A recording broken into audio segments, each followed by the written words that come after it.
ನಮಸ್ಕಾರ ಸ್ನೇಹಿತರೆ, ನ್ಯೂಸ್ ಶೋಗೆ ಸ್ವಾಗತ. ನಾನು ಶಿವರಾಜ್ ಬಾಣಂಕಿ. ರೇಣುಕಾಸ್ವಾಮಿ ಕೇಸ್ನಲ್ಲಿ ಜೈಲು ಪಾಲಾಗಿದ್ದ ಪವಿತ್ರ ಗೌಡ ಜೈಲಿನಿಂದ ಹೊರಬಂದಿದ್ದಾರೆ. ಆದರೆ ಹೊರಗೆ ಬಂದ ಮೇಲೆ ಪವಿತ್ರಾಗೆ ದಾಸನ ಫ್ಯಾನ್ಸ್ ಹೆದರಿದ್ರಾ, ಅಂದರೆ ದಾಸನ ಫ್ಯಾನ್ಸ್ಗೆ ಪವಿತ್ರ ಗೌಡ ಹೆದರಿದ್ರಾ ಅನ್ನೋ ಅನುಮಾನ ಶುರುವಾಗಿದೆ. ಸೋಷಿಯಲ್ ಮೀಡಿಯಾದಲ್ಲಿ ಪವಿತ್ರ ಗೌಡಗೆ ನೆಗೆಟಿವ್ ಕಮೆಂಟ್ಸ್ಗಳು ಕೇಳಿ ಬರ್ತಾ ಇದೆ. ದರ್ಶನ್ ಜೈಲು ಶಿಕ್ಷೆ ಅನುಭವಿಸೋಕೆ ಕಾರಣನೇ ಪವಿತ್ರ ಗೌಡ ಅನ್ನೋ ಆಕ್ರೋಶ ದರ್ಶನ್ ಅಭಿಮಾನಿಗಳಿಗೆ ಇದ್ದೇ ಇದೆ. ಹೀಗಾಗಿ ಜೈಲಿನಿಂದ ಹೊರಬರ್ತಾ ಇದ್ದಂತೆ ದಾಸನ ಫ್ಯಾನ್ಸ್ಗೆ ಪವಿತ್ರ ಗೌಡ ಭಯಪಟ್ಟರು ಅನ್ನೋ ಚರ್ಚೆ ಕೂಡ ಹುಟ್ಟು ಹಾಕಿದೆ. ಜೊತೆಗೆ ದರ್ಶನ್ ಆ್ಯಂಡ್ ಗ್ಯಾಂಗ್ಗೆ ಬೇಲು ಕೊಟ್ಟಿದ್ದನ್ನು ಪ್ರಶ್ನಿಸಿ ಸುಪ್ರೀಂ ಕೋರ್ಟ್ ಮೆಟ್ಟಿಲು ಹತ್ತೋಕೆ ಖಾಕಿ ಪಡೆ ಸಜ್ಜಾಗಿದೆ. ಹಾಗೆ ದರ್ಶನ್ ಪರವಾಗಿ ಅರ್ಚನೆ ಮಾಡಿಸಿರುವುದು ಪವಿತ್ರ ಗೌಡ ಸಾಕಷ್ಟು ಒಂದು ಚರ್ಚೆಯನ್ನು ಹುಟ್ಟುಹಾಕಿದೆ. ಹಾಗಿದ್ರೆ ಪವಿತ್ರ ಗೌಡ ಜೈಲಿನಿಂದ ರಿಲೀಸ್ ಆಗಿ ಏನೆಲ್ಲ ಮಾಡಿದ್ರು, ಶಬರಿಮಲೈನಲ್ಲಿ ಘೋರ ದುರಂತ ನಡೆದಿದ್ದು ಹೇಗೆ ಅನ್ನೋದರ ಜೊತೆ ದೇಶ ವಿದೇಶದ ರಾಜ್ಯದ ಸಾಕಷ್ಟು ಸುದ್ದಿಗಳನ್ನು ನೋಡೋಣ. ನೀವು ಸುದ್ದಿಯಾನದ ಸಬ್ಸ್ಕ್ರೈಬರ್ ಆಗೋದನ್ನು ಮರಿಬೇಡಿ. ದಾಸನ ಗೆಳತಿ ರೇಣುಕಾಸ್ವಾಮಿ ಕೇಸ್ನಲ್ಲಿ ಆರೋಪಿಯಾಗಿದ್ದ ಬೆಡಗಿ ಪವಿತ್ರ ಗೌಡ ಜೈಲಿನಿಂದ ರಿಲೀಸ್ ಆಗಿದ್ದಾರೆ. ಆದರೆ ಜೈಲಿನಿಂದ ಹೊರಬಂದ ದರ್ಶನ್ ಅರಗಿಣಿಗೆ ತಾನು ಜೈಲಿಗೆ ಹೋಗಿ ಬಂದಿದ್ದು ಅನ್ನೋ ಚೂರೇ ಚೂರು ಪಶ್ಚಾತ್ತಾಪವಿಲ್ಲ. ಯಾವುದೋ ಒಂದು ಸಿನಿಮಾಗೆ ಹೋಗಿ ಥಿಯೇಟರ್ನಿಂದ ಹೊರಗೆ ಬಂದಂತೆ ನಗುನಗುತ್ತಲೇ ಹೊರಬಂದಿದ್ದಾರೆ ಪವಿತ್ರ ಗೌಡ. ಇನ್ನೊಂದು ವಿಷಯ ಅಂದರೆ, ಒಬ್ಬ ಸಾಮಾನ್ಯ ವ್ಯಕ್ತಿ ಜೈಲಿಗೆ ಹೋದರೆ ಅವನು ರಿಲೀಸ್ ಆದ ಮೇಲೆ ಅವನ ಅಕ್ಕಪಕ್ಕ ಯಾರೂ ಇರಲ್ಲ, ಅನಾಥನಂತೆ ಹೊರಗೆ ಬರ್ತಾನೆ. ಆದರೆ ಪವಿತ್ರ ಗೌಡ ಜೈಲಿನಿಂದ ಹೊರ ಬರ್ತಾ ಇದ್ದಂತೆ ಅಬ್ಬಬ್ಬ ಅದೇನು ಜನ, ಅದೇನು ಬಿಲ್ಡಪ್ ಅಂತೀರಾ.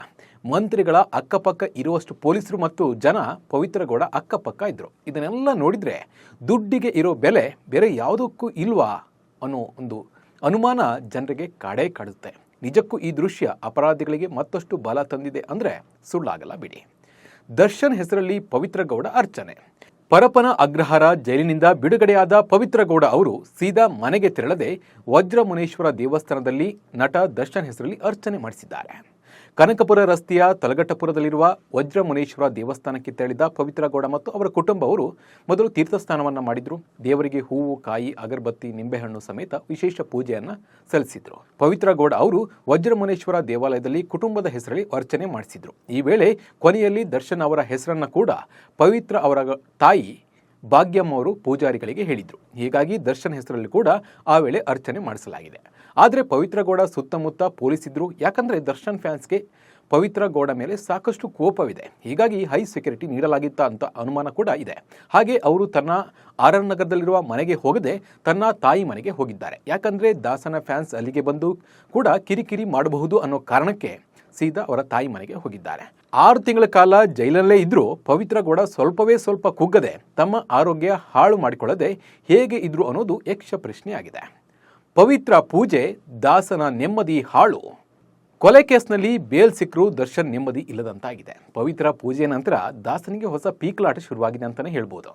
ಹೆಂಡತಿ ಮಗನಿಗಾಗಿ ನಟ ದರ್ಶನ್ ಪವಿತ್ರಾಳಿಂದ ಅಂತರ ಕಾಯ್ದುಕೊಳ್ತಾರೆ ಅಂತ ಹೇಳಲಾಗಿತ್ತು.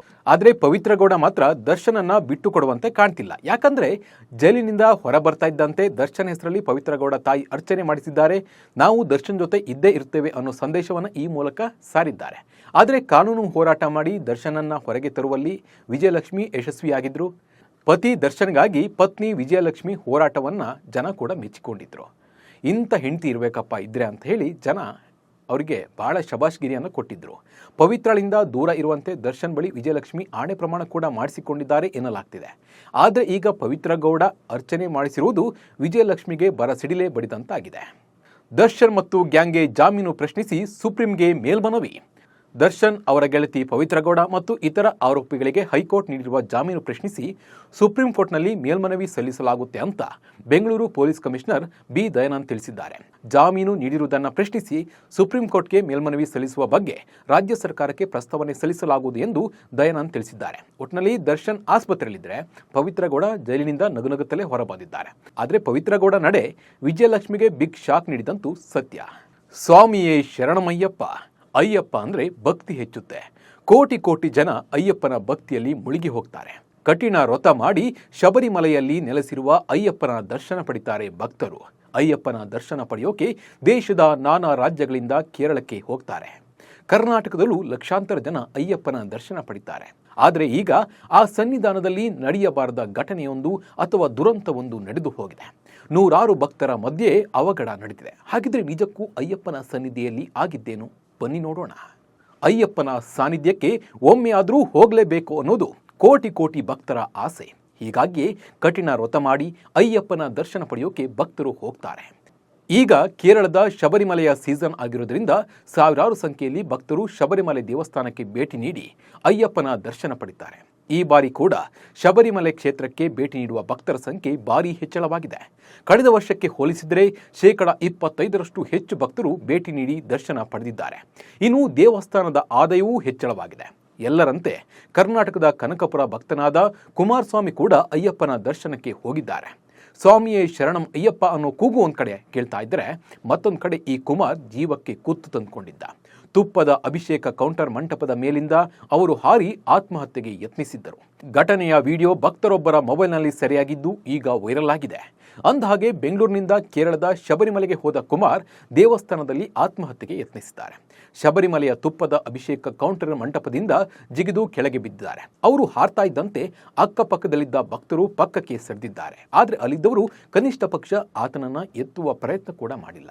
ನಂತರ ಅಲ್ಲಿದ್ದ ಪೊಲೀಸರು ಕೈಕಾಲು ಮುರಿದುಕೊಂಡಿದ್ದ ಕುಮಾರ್ನನ್ನ ಆಸ್ಪತ್ರೆಗೆ ಕರೆದೊಯ್ದರು. ಬಳಿಕ ಕೊಟ್ಟಯಂ ಮೆಡಿಕಲ್ ಕಾಲೇಜು ಆಸ್ಪತ್ರೆಗೆ ದಾಖಲು ಮಾಡಲಾಗಿತ್ತು. ಆದರೆ ಚಿಕಿತ್ಸೆ ಫಲಿಸದೆ ಅವರು ಮೃತಪಟ್ಟಿದ್ದಾರೆ.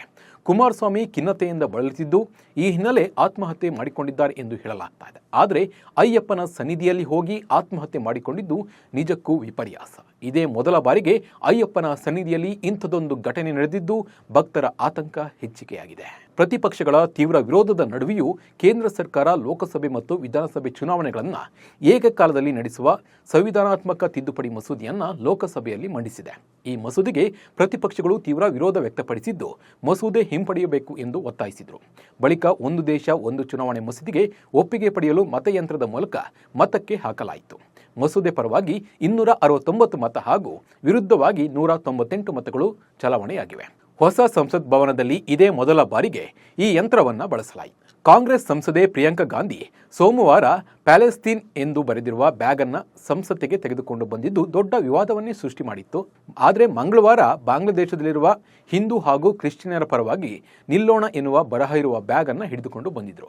ಕೇರಳದ ವಯನಾಡಿನಲ್ಲಿ ನಡೆದ ಉಪಚುನಾವಣೆಯ ಗೆಲುವಿನ ನಂತರ ತಮ್ಮ ಚೊಚ್ಚಲ ಸಂಸತ್ ಅಧಿವೇಶನದಲ್ಲಿ ಭಾಗವಹಿಸಿರುವ ಪ್ರಿಯಾಂಕಾ ಗಾಂಧಿ ಬ್ಯಾಗ್ ಮೂಲಕ ಸಖತ್ ಸದ್ದು ಮಾಡ್ತಾ ಇದ್ದಾರೆ.